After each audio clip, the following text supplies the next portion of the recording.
네, 실기톡을 사랑해주시는 많은 시청자 여러분 반갑습니다. 아들 김영주입니다. 아버지 김영주입니다. 인사드리겠습니다. 네, 지난 시간에 여러분들께 명심보감을 이제 이야기를 나누겠다 이렇게 말씀을 드렸었고요. 그래서 이번 주부터 명심보감이 어떤 책인지에 대한 이야기를 해보고 또 명심보감 서문과 발문에 대한 이야기를 이렇게 순서대로 진행하겠다고 예고를 드렸습니다. 그래서 오늘은 명심보감이 어떤 책인가에 대한 이야기를 하려고 합니다. 여러분들 혹시 뭐 명심보감이라는 단어를 검색 사이트에서 검색을 해보셨는지 모르겠지만 명심보감이라고 하면 말 그대로 직역을 합니다. 밝을명, 마음심, 보배보, 거울감, 마음을 밝히는 보배로운 거울이다. 이렇게 이야기를 대부분 하죠. 물론 저도 그렇게 생각을 했습니다. 저도 그렇게 알고 그렇게 배웠었고. 그 얘기가 나와서 얘기인데 내가 요즘에 이제 명심보감을 개그맨이 강의를 한다 이래서 과대평가가 되다 보니까 많은 분들이 저를 불러주시고 그래서 이제 거의 매일 강의를 이렇게 하는데 강의할 때 항상 소개를 해요.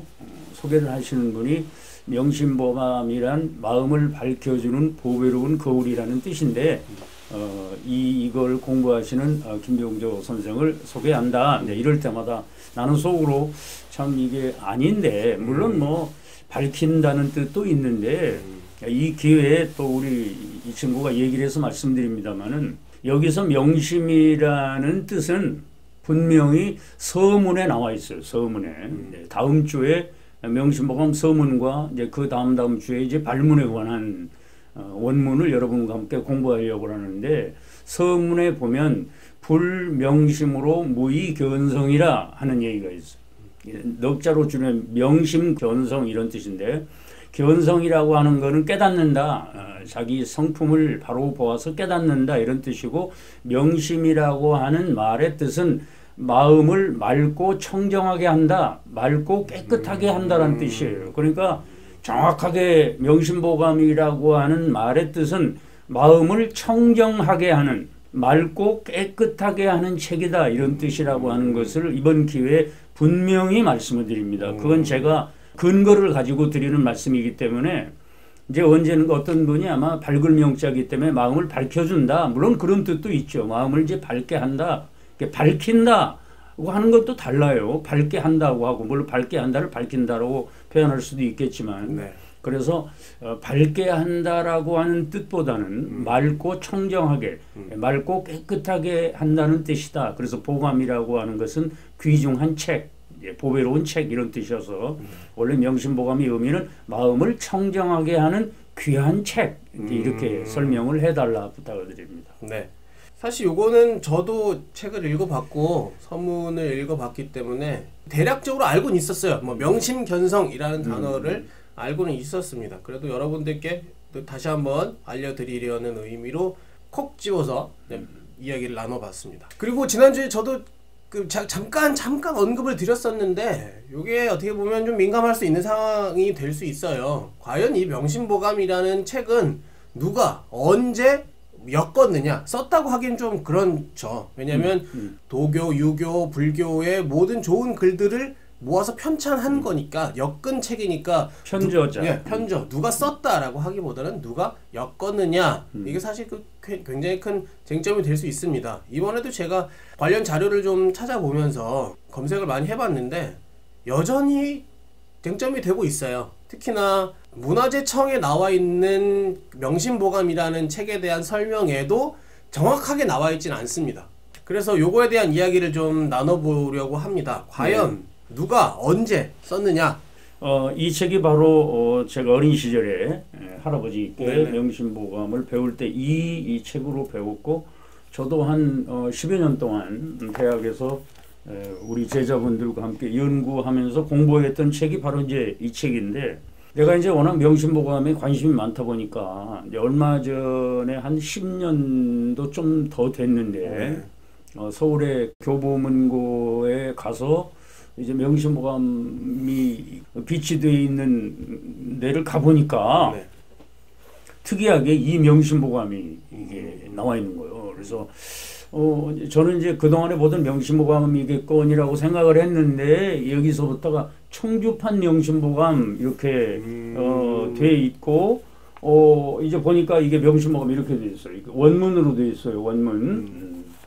이걸 제가 이제 번역을 한 게 김병조의 마음공부라는 이렇게 책인데, 명심보감 이걸 펼쳐보니까 이렇게 서문이 있어. 서문이 나와 있고, 그리고 맨 뒤에 다음 주에 또 설명을 해드리겠습니다만은 홍무 26년 세제 계유 2월 기망 무림부학 법리본서라고 하는 법리본이라는 사람이 쓴 서문이 있고, 또 뒤에 보면은 경태 5년에 쓴 바로 이 우리나라 분이신데, 네네. 무송유시 유득화라는 분이 쓴 발문이 이렇게 여기에 있어요. 네. 그래서 서문과 발문을 보고, 또 이제 저는 가르쳐야 될 입장이기 때문에 이제 서문과 발문을 저는 아마 수백 번 읽었는데, 그러면서 새로운 사실도 발견하게 되고 우리가 그동안에 몰랐던 정보도 이렇게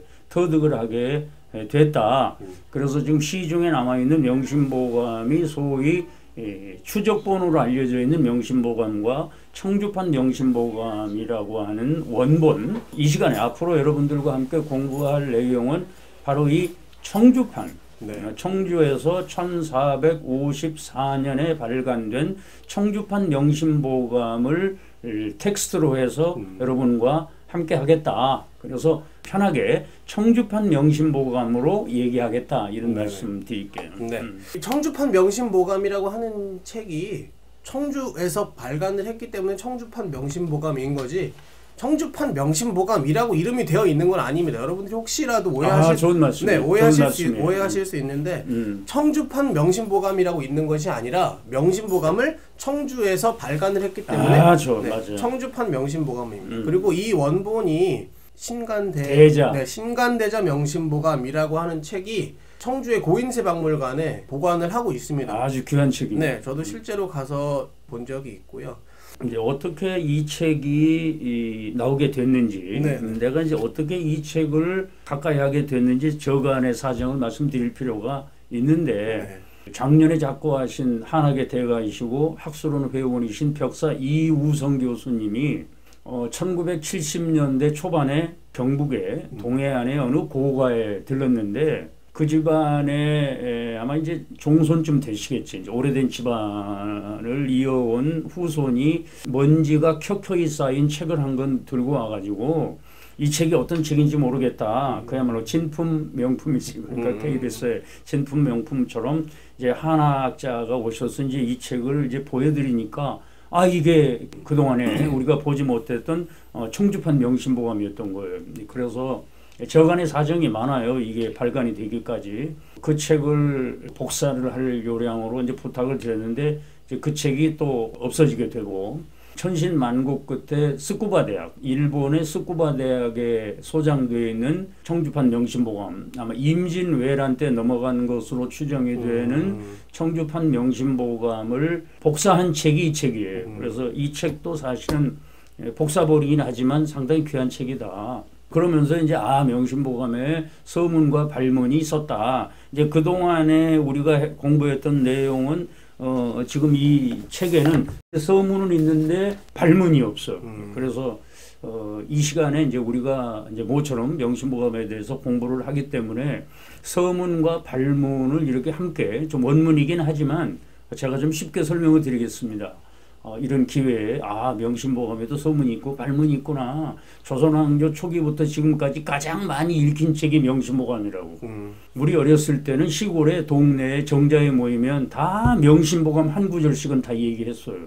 아마 조선조 초기 이래로 지금까지 가장 많이 읽힌 책, 성경이 들어오기 전에 아마 명심보감이라고 생각을 하는데, 그러다 보니 이제 많은 분들이 책을 읽고 많은 분들이 많이 안다고 하는데도 잘못 알려진 분이 많이 있다. 네. 아까 명심보감의 뜻부터. 그래서 다음 시간에는 이제 서문이나 이제 발문을 이제 함께 읽고 설명하고 뜻을 여러분과 함께 공부하면서 이제 이게 이런 뜻으로 책을 만들었구나. 지금 이 시대에도 딱 들어맞는 책이로구나 하는 거를 서문을 보면 알 수가 있다면 미리 말씀을 드립니다. 그러면은 기존에 있던 명심보감하고 이 청주판 명심보감하고는 어떤 차이가 있는 건가요? 내가 볼 때는 편집했다 이렇게 보는 거예요. 편집했다. 선별적으로 세조 세력이 선별적으로 편집을 했다. 이렇게 보는 거예요. 나는 그렇게 보는 거예요. 좀 이따 말씀드리겠지만 계유정난 바로 다음에 이 책이 만들어졌고 그 책을 만든 관련자들이 다 세조와 반대편에 있었던 분들이고 이제 그분들이 계유정난과 함께 여러 가지 이제 인사 이동이 있었을 거 아니에요. 이제 정난 세력들은 서울의 요직을 차지하고 그 외 세력들은 뭐 죽임을 당하거나 아니면 유배를 당하거나 좌천을 당하는데 좌천이 돼 와 있던 그 5분이 명심보감을 찍어내게 됐다고 보는 것이 제 견해예요. 그래서 이제 그 얘기는 발문을 보고 왜 그런 생각을 하게 됐는지 제가 말씀을 드릴까 해요. 네, 그래서 이 명심보감이라는 책의 제목의 의미 어떻게 저 책을 발견하게 되셨는지 또 청주판 명심보감이라고 하는 책은 어떤 책인지에 대해 간략하게 이야기를 나눠봤습니다. 그러면 원래 말씀해 주시기로 했던 서문, 청주판 명심보감에 나와 있는 명심보감 서문에 대한 이야기를 굉장히 깁니다. 길지만 재밌게 쉽게 설명을 해주실 테니까요. 기대해 주시기 바랍니다. 자, 그러면 기대하시라. 개봉박두.